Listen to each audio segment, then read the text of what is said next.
did you ever think what it would be like traveling along in an open car without a windshield? Boy, you wouldn't go very far before you got all splattered with mud. And you'd have to keep your eyes closed so as not to be blinded by the dust. Well, when you're traveling along in life, Rangers, common sense acts as a pretty important windshield. It lets you see where you're going. I am the greatest.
Good morning, everyone. Happy Sunday.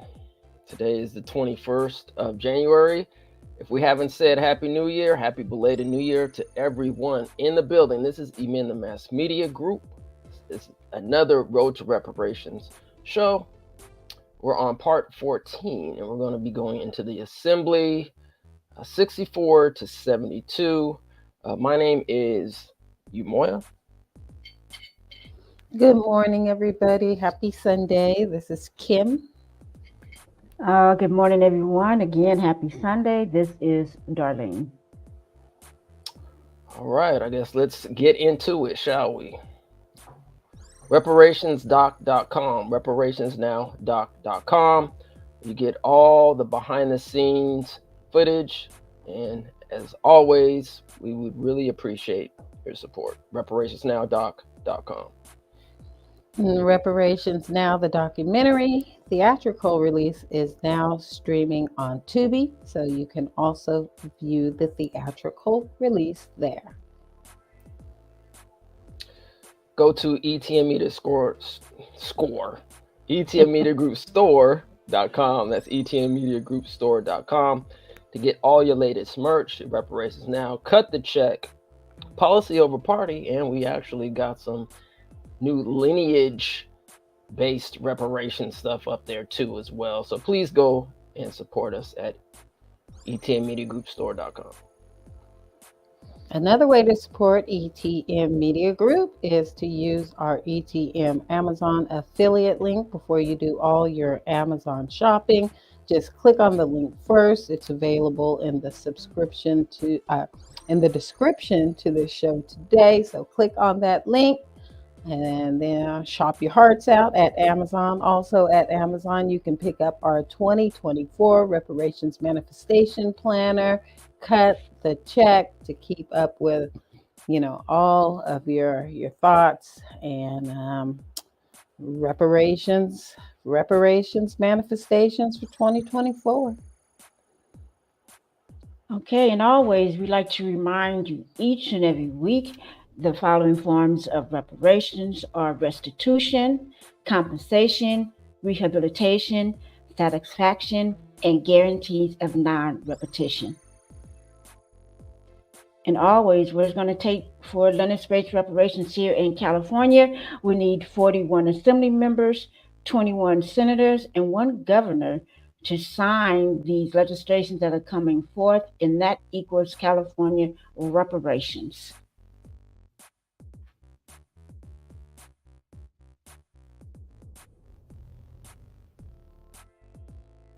Might help to unmute, but SB 490 is the first reparations legislation authored by Senator Stephen Bradford. So we are looking for SB 490, which would create a California American Freedmen Affairs Agency to move through the legislative session in 2024. CJAC has calls to action out right now. Contact our CLBC members and let them know that we want to see SB 490 moving through the legislative session in 2024. That's just a few calls to action right there. CJEC, go by CJEC social media on Twitter. They have several more calls to action out this week, so be sure to swing by and support that. And may I just add, Kim, that the CJEC and our advocacy team have done a wonderful job putting this together. All you have to do is click on it and the verbiage comes right up for you. It's so easy. They have done a wonderful job. Right, and there are 12 CLBC members, so reach out to each and every one of them and let them know how important this legislation is. Currently, SB 490, the last update that is available, August 22nd, 2023, from committee with authors, amendments, read second time and amended, referred to Committee on Judiciary. So that's where it currently sits. So again, contact your CLBC legislators and let them know to go ahead and push that forward. And to do that, you can scan this QR code to find out who your representatives are. You can contact your regular legislatures as well as CBC, or CLBC. So there you go there. All right, New York reparations bill. We are actually going to get to this one day, family. We will get to it, trust me. But yeah, that's one bill that we are going to read. And Darlene, if I'm correct, I think you said there's another bill they're trying to get through as well. Yes, they do have a sponsorship. And so when we start to read this, we will actually have the other one as well. The second one that they're trying to put forth is Linus based, so that's really important. All right. 1866 Reconstruction Treaties between the United States and Oklahoma tribes. That's another one we're going to have to get to sometime this year. And let's quickly go over the position letter portal again, both for individuals and advocates. I believe it was Black Magic Mike that asked us, I can't remember which show it was, to see if we had an example letter. So we will show you an example letter. But once again, if you go to callegislation.lc.ca.gov and go on there, you should be able to get more information on how to set up an advocate account if you have an organization or your advocate, or you can actually sign up as an individual as well. So you can take a look at the screen. Once this replays, go ahead, sign up, tell your friends to sign up, your family members to sign up. From my understanding, you can actually be outside of California and still put in a position letter. So let's go to the next one, please. All right, so this is what Amend the Mass Media Group sent in for ACA 8, which is in involuntary servitude, aka slavery, here in California. Very simple. We just did a one-liner. Amend the Mass Media Group supports ending slavery and mass incarceration here in California. Very simple, to the point, and that was it. Just to note, actually, once you, I believe they may give you some options in terms of where you want to send this letter. For this particular one, it was sent to, I believe, the author, who is assembly member and chair of the CLBC, Lori Wilson. And it also sent it to the Assembly Appropriations Committee and Assembly Public Safety Committee. So once you get to this point in submitting the letter, it should, their system should be able to dictate where you can send it, and you should have some options on who you want to send it to. All right, so this is a little bit more extensive. If you want to, do your research and, excuse me, add a little bit more information to your letter, this is an example letter that you could take a look at. I'm not going to go too deep into it, but basically, if you are an organization, this is pretty much for organizations. I mean, I guess as an individual, you can probably copy something like this and send it in as well. But I just wanted to give another example of how you can put a little bit more information into it, like by inserting a letterhead, some other stuff, your address if you want to, and actually put on the letter what bill or measure that you are supporting or you're opposing.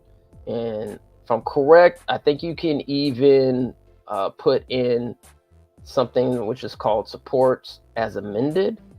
So so you have a couple of options here. And because this is currently in the I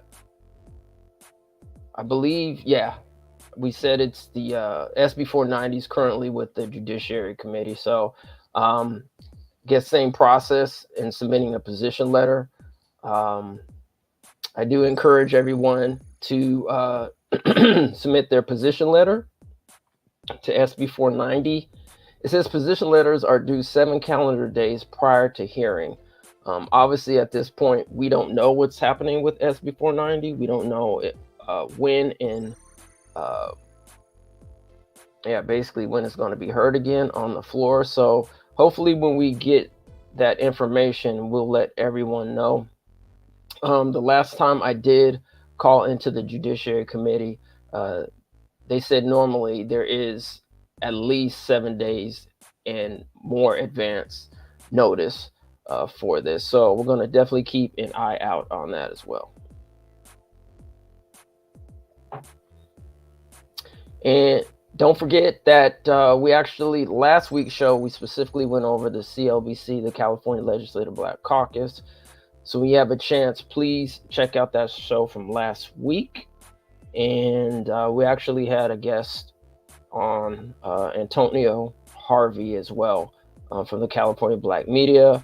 But for more information on the California Legislative Black Caucus and to let them know how you feel, go to blackcaucus.legislature.ca.gov, and that QR code should actually take you to their website as well.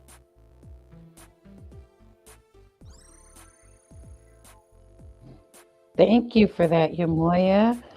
So, with no further ado, let's get into today's show. All right. So, first up, we've got Assembly Member Blanca Pacheco.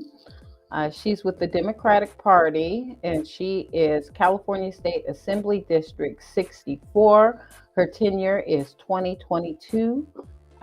Term ends 2024. And I've been adding, or at least this show, I did add a little highlight at the bottom, if you'll see there, if they will be running for next election, just so we can keep an eye on the people who plan to run again, let them know that, we're watching. So her next election will be on March 5th, 2024, and she will again be running as a candidate for the California State Assembly District 64. So she wants to keep her same seat, and that is just something to note. Currently, District 64 covers Los Angeles and Orange County.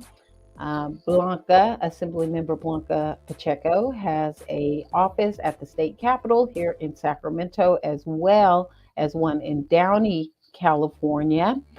The population that she serves is 512,311 constituents. Of those, 73.35% are Hispanic or Latino. That's approximately 375,760.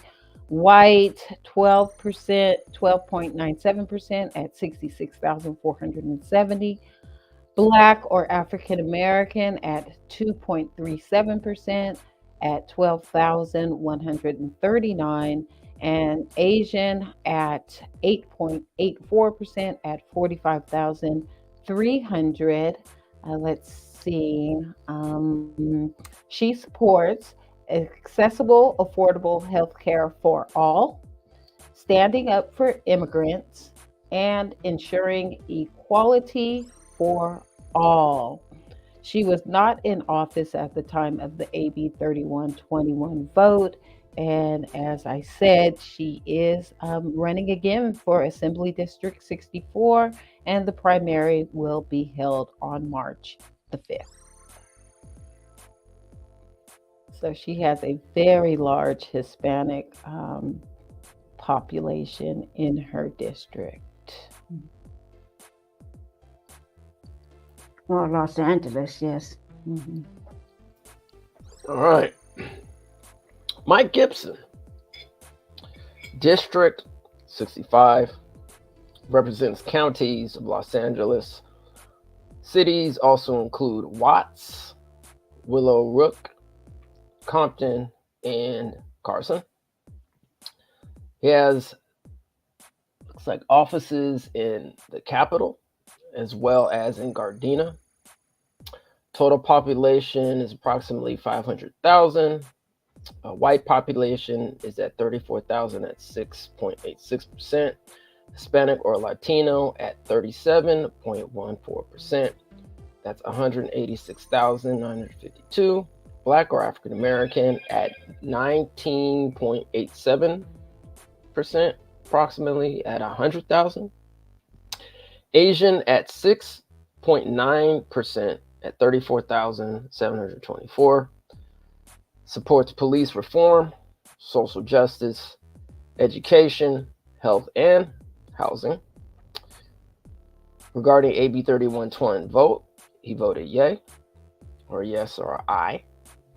And he is a CLBC member. Mike Gibson is of the Democratic Party. It is a member of the California State Assembly representing District 65. He assumed office on December 5th, 2022. His current term ends on December 2nd, 2024. Gibson is running for re-election to the California State Assemblies to represent District 65. He's on the ballot in the primary on March 5th, 2024.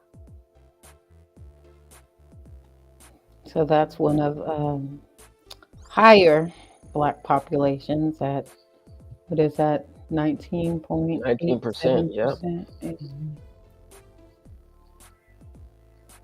Okay, next up we have from the Democratic Party, Assembly District 66, we have Al Marucci. If someone want to chime in and help me pronounce his name.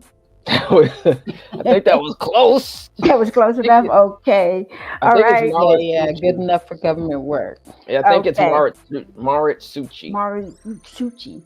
Okay, he is he has been tenured since 2016 to present. His term ends 2024. He has been in position for 8 years. He has offices in Sacramento, California, of course, and his district offices in Torrance, California.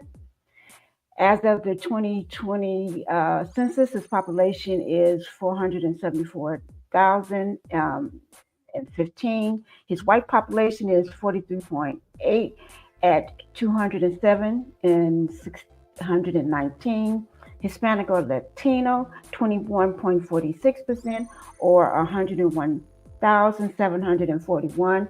His Black population is at 4.25% or 20,154. His Asian population is at 23.49% or 111 and 356. His county, he covers Los Angeles County with cities of El Segundo, Gardena, La Menta, Manhattan Beach, Torrance, and San Pedro. And he supports public education, digital divide, climate change, environmental justice, public safety, and he supports our veterans. And how he supports digital divide, he wants to put it into the public school system, not necessarily in the homes. He talks about it encompassing in the school, that all schools should have access to high-speed internet. He, as I said, he is from the Democratic Party. He is a member of the California State Assembly, representing District 66. He assumed office in 2016. His current terms end as of December 2nd, 2024.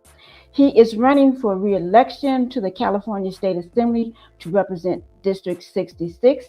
He is another one that wants to stay where he is at, and he is on the ballot for the primary on March 5th, 2024. Thank you for that, Darlene. Up next, we have Assembly Member Sharon I've been calling her Quicksilver, but it's Quirk Silva. Quirk Silva. Okay. And of the Democratic Party, District 67. Again, we have another highlight to alert us to the fact that she wants to stay where she's at. She will be running again for Assembly District 67 and is on the March primary ballot. Currently, District 67 oversees the counties of Los Angeles and Orange. Population 473,294. Of that, Hispanic or Latino at 40.43%, or 191,354. White at 20.04%, 94,855. Black or African American alone at 3.36%, 15,910 Black or African American residents, and Asian alone at 32.14%, 152,120 approximately. She has a office at the Capitol here in Sacramento, and also a district office in La Palma. So you can contact her there. She supports access to affordable housing, quality education, and physical and mental health services. She voted aye for AB 3121. And yes, so it looks like since her tenure is from 2022 to present, we go back to look at her prior offices, and she did serve in the California State Assembly District 65. So that must have been the district she was serving when she voted in favor of AB 3121. Thank you. We appreciate those aye votes. Absolutely. Abelino Valencia of California District Assembly 68 supports expand access to mental health resources, to develop new city parks, small business, and increase accessibility to housing. Counties that Assembly member Abelino Valencia represents is Orange. According to the 2020 census population, approximately 485,224 he represents.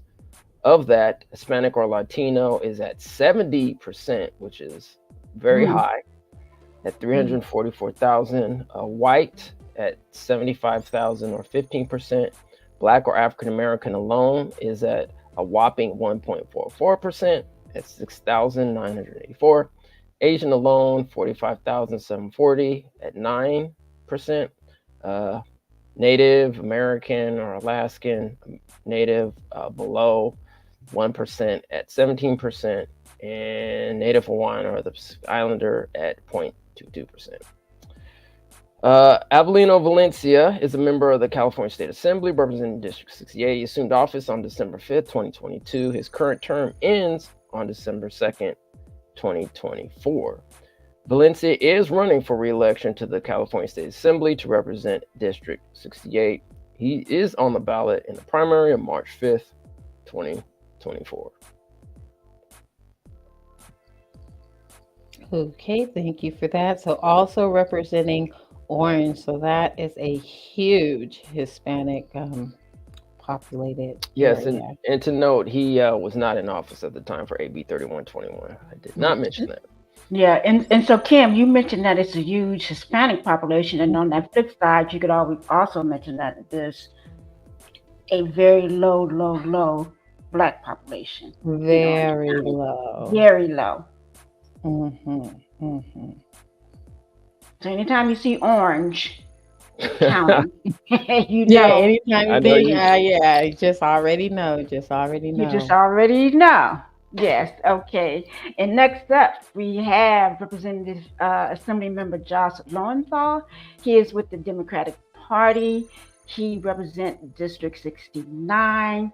His current tenure is 2022 to present. His term ends 2024, and he's been in the position for 1 year. He has a office at the state capitol in Sacramento, and his district office is in Long Beach. He has counties in Los Angeles, and some of the cities are Avalon, Carson, Long Beach, and Signal Hill. I've never heard of Signal Hill, so I said I had to look it up, and there is a Signal Hill. He wants to alleviate homelessness. He wants to help at risk children. And he also wants to create good 21st century jobs. So I guess we're talking STEM or whatever. That's the only thing I can think of. But he does not actually say what those good 21st century jobs are. And according to the 2020 census, the total population is 479,919. Of that, white is at 26.55% or 127,412. Hispanic or Latino is at 59.25% or 284,338. Black is at 10%, 10.66% or 51,158. And Asians are at 16.5% or 77,013. And Assemblymember Lowenthal is again with the Democratic Party, is a member of the California State Assembly representing District 69. He assumed office on December 5th, 2022. His current term ends on December 2nd, 2024. Again, he is with the Democratic Party, and he is running for re-election to the California State Assembly to represent District 69, and he is on the primary ballot as of for March the 5th, 2024.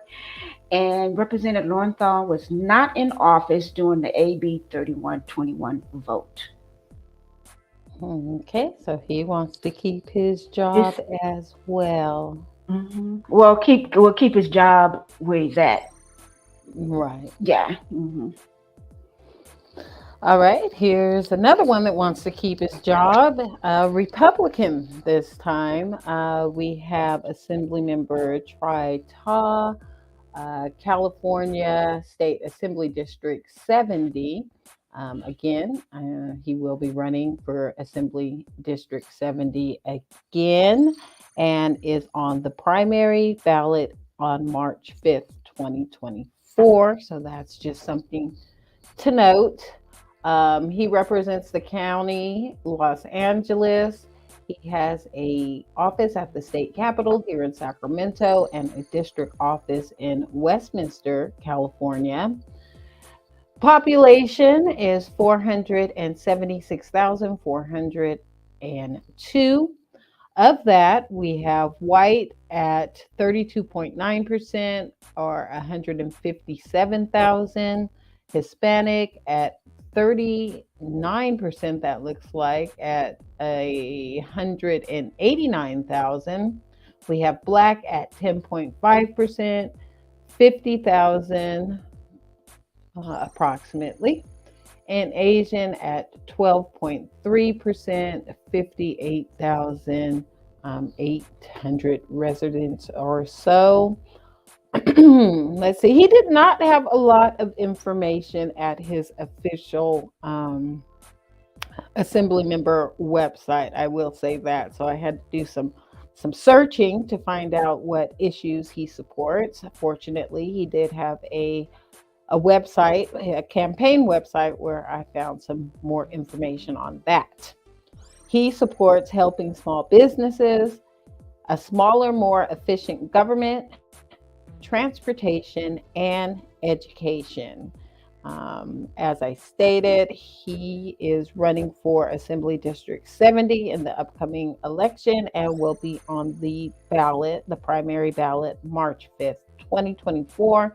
And he was not in office at the time of the AB 3121 vote. So he was not in office. So you'll definitely want to, if you are in District 70, call him up, have a conversation, see how he feels about reparations. And since I couldn't find a lot of information on his official website, I did clip up some bio info. We'll just briefly read through a couple of paragraphs here. Tri-Taw was elected to California's 70th district in 2022.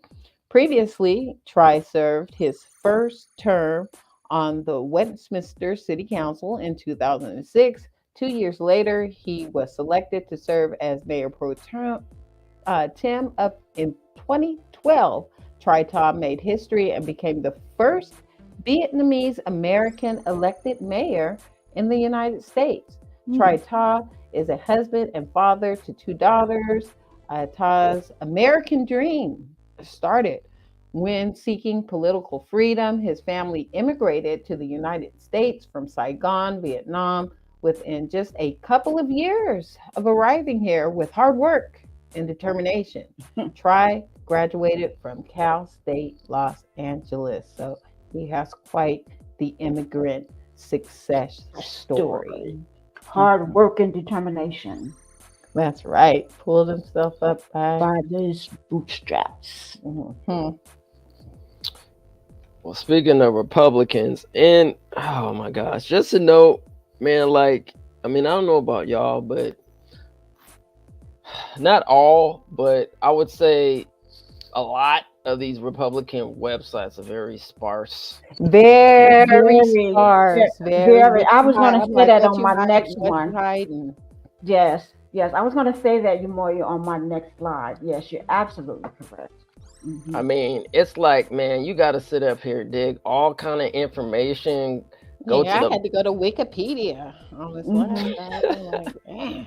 As if they don't want you to know. Right. Yeah, what y'all hiding? Okay. Mm-hmm. I said the same thing. Ain't you proud of your immigrant success story? Why ain't it up there in bold letters? Yeah, and then they're like demographic information, nothing up there. You're like, man. Right. Yeah, all they have is a map. Right. It's like, right. It's like a map. Mm-hmm. Yeah, it's just weird. It is. Exactly. Anyway. All I had all I had was a map. Nothing else. I'm like, what do you stand for? Map. Right. That's why I said the next cause of action when I run into a website with very limited information, non-transparent, is to see if they have a campaign website. And sometimes if they have a campaign website, you can find the information there. Well, thanks for that. I didn't do that. I'm writing that down, Kim. Thank you much. Campaign website. All right. And then Kim, did you mention on the last slide the AB 3121 vote or no? Yes, he was not in office. He's not in office. Okay, cool. Not in office. All right.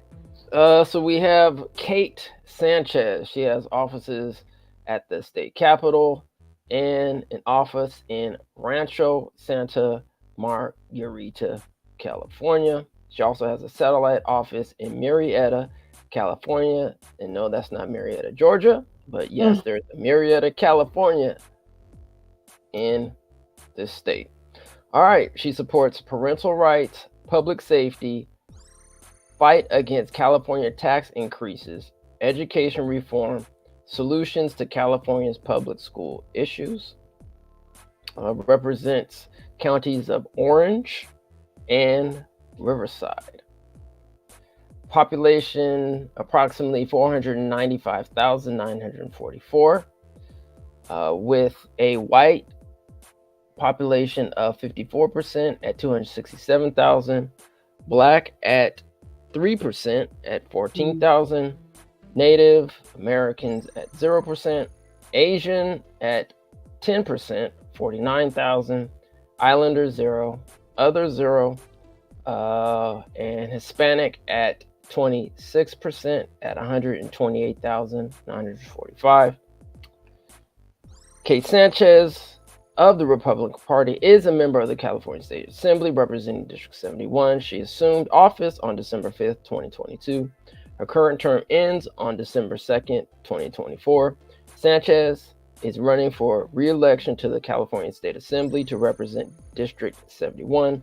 She is on the ballot in the primary on March 5th, 2024. And her AB 3121 status is she was not in office at the time.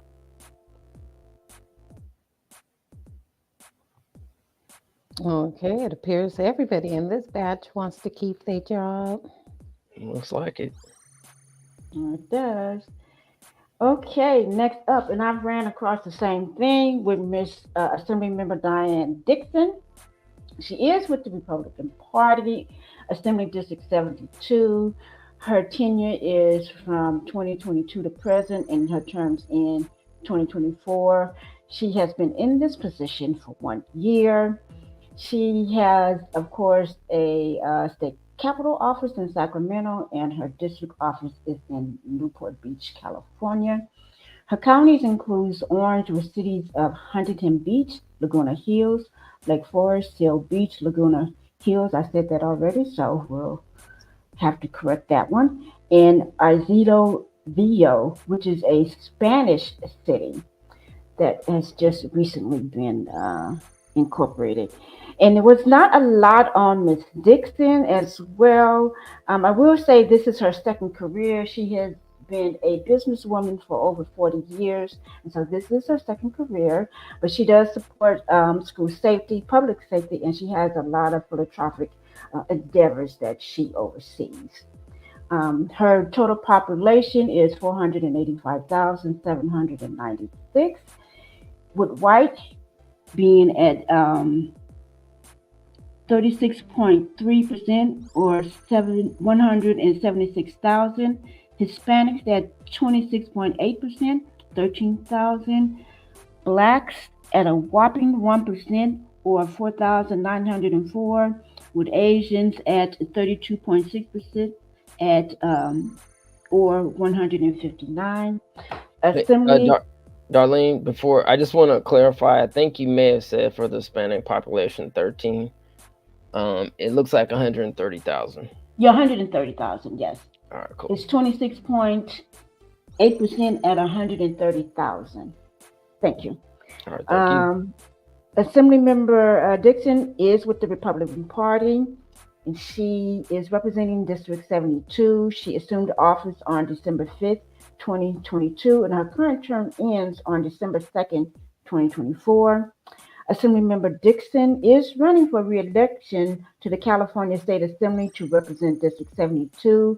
She is on the ballot in the primary on March the 5th, 2024. So she is another one that wants to stay put in her current assembly district.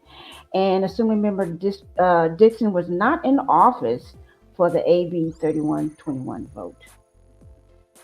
Again, 1% Black, 4,904. But very dismal. Now, Darlene, can you do you have any information about this Aliso Viejo? You said it's a recently incorporated Spanish city. What does that mean? What do you mean by that? It was the last one. I don't have the date. I don't have it on my notes. It was the last one to become a city in that district. Do you know what year? I can look it up real quick. Yeah, and I'm thinking about these incorporated freedmen cities that we need.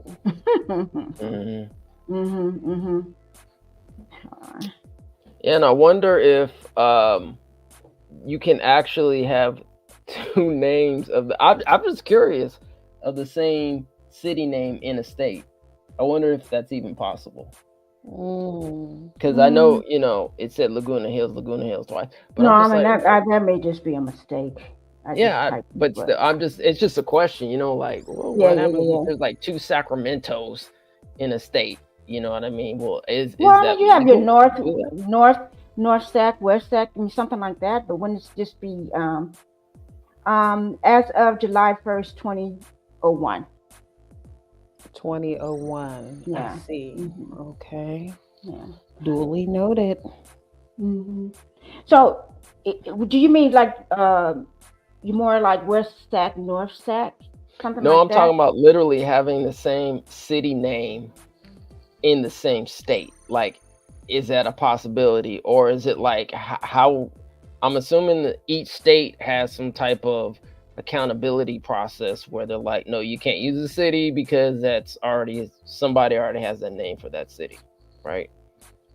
I don't know. It's just a question. No, I I don't haven't know. seen Yeah. 2 cities yet Yeah, I named. haven't run across that. Two Mm-mm. cities with the same name. Yeah. So it So yeah. should. So yeah, it's should be Laguna Hills, Laguna Beach. Oh, Laguna Beach. Laguna Okay. Beach, yeah. So I'll just have to correct that. All right. Okay. Well, thank Laguna you for Beach. looking up that information on Aliso Viejo. You're welcome. All right. So let's get to the recap, shall we? All right. District 64, Blanca Pacheco was not in office. Mike Gibson was a yes. Al Marasucci was a yes. Sharon Quirk Silva, yes. Avelino Valencia, not in office. Josh Lowenthal, not in office. Tree Ta, not in office. Kate Sanchez, not in office. And Diane Dixon, not in office. All right. And Darlene, could I have you do the Sister Circle honors this week? Yes, you may. Well, we have my girl, not really, Mindy Dale, who is a Republican, and she voted no on for our AB 3121. We have Vince Fong, Republican, District 32. We have James Gallagher, Republican, District 3. We have Devon Mathis, District 33. We have Jim Patterson, District 8, and Marie Waldron, District 75. They all voted no. They are all Republicans. All Republicans. And we want to go back and look at Kevin Riley, who is no longer Assembly member, but is in a Republican now within the U.S. House. District 3 voted no, and also Jay Obanoti, Republican, U.S. House, District 23, was also a no. Okay. Sear that into your memory, folks. These people need a talking to. Talking to. All right, I think that's about it, right? Yeah. Yes, it is. It is. So a wrap for this Sunday. We should be back next Sunday. I think we're finishing up the rest of the assemblies. Yes. Yes. I think we're coming to the end of the assembly road, but that is not the end of the road to reparations. Absolutely. Just the beginning. Not. Just the beginning. Just the beginning. Just the beginning. Yeah, we'll probably end up doing some additional work, additional shows, doing a little deeper dive into some of these committees, what they do, who's on them, and especially with this SB 490, gotta get this one through at least, so it's in the public hearing, public space. We need to get this through the legislative process, so the public can have critique and support, this bill, and also the legislators, right? So yeah. Keep educating yourself on the history of California's culpability by listening every Thursday at 7 p.m. CJEC YouTube channel for live readings and readings of the California Reparations Task Force final report. Be sure to tune into that every week and hit the bell so you get those notifications. And also, just want to remind everyone to visit www.cjec-official.org and get those call to actions. They have made it so simple. Click a member, and the text is there right for you. Push your Twitter or X button, and that's done. And then you'll see two photos. You'll see one with the for the X or the Twitter, and then the second photo you see is for you to send out an email to their offices.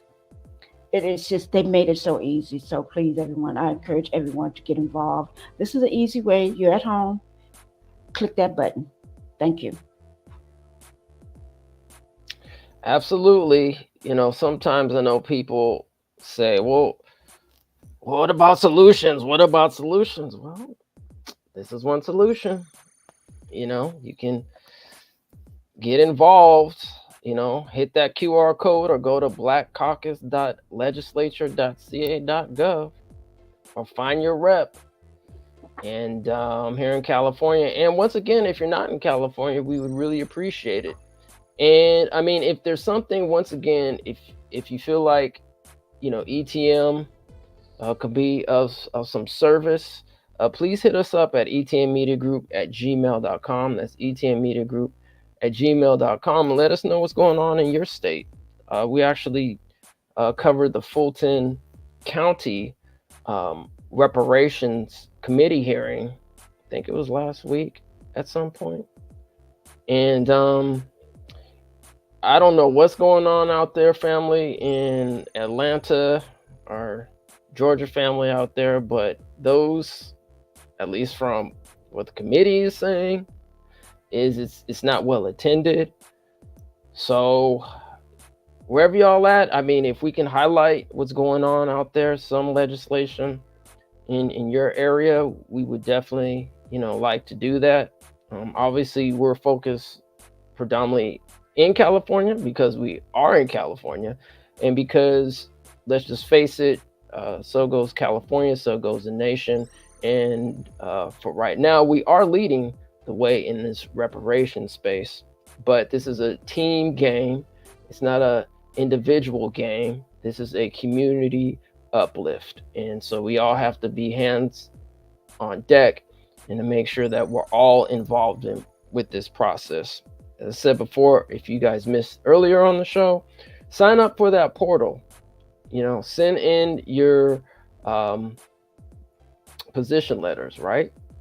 I mean, you have the option and the ability to do this. I mean, I'm assuming that you can get on a computer, and all you got to do is go through this process for a position letter and let every single district, assembly, and Senate, let them know to support reparations legislation. Strong legislation. Strong lineage space. Thank Yes, you for that. indeed. Strong Yeah. lineage Base. base. Lineage Yes. base. Yes. All right, family. Well, on that note, if my esteemed colleagues don't have anything else to say, I'll say peace and reparations, and have a happy Sunday. Yeah, peace, love, and lineage-based reparations. Yes, have a great balance of your day. Peace, health, justice, and lineage-based reparations. See you next week. All right, family. See ya next week. Did you ever think what it would be like traveling along in an open car without a windshield? Boy, you wouldn't go very far before you got all splattered with mud. And you'd have to keep your eyes closed so as not to be blinded by the dust. Well, when you're traveling along in life, Rangers, common sense acts as a pretty important windshield. It lets you see where you're going. I am the greatest.